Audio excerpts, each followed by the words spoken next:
Hello friends, today we will learn about Hershey and Chase experiment. First of all, we will learn about bacteriophage.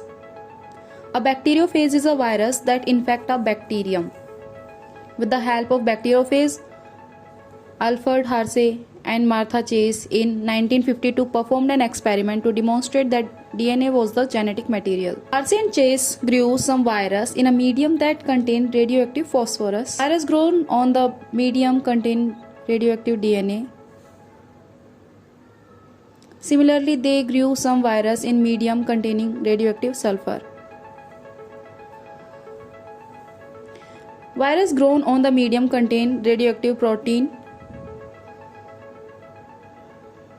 These two radioactive viruses are allowed to infect bacteria separately.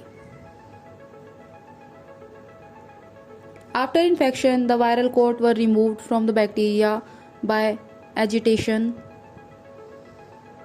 and the viral particles were separated from the bacteria by using a centrifuge. Finally, the bacteria were tested for trace of radioactivity.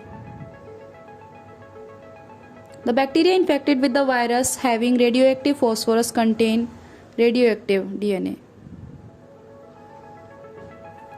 This indicates the DNA was passed to the bacteria from the virus. The bacteria infected by the virus having radioactive sulfur consisted of normal sulfur. This indicates that the protein were not passed from the virus to the bacteria. With this, they conclude that DNA was the genetic material that was passed from virus to bacteria.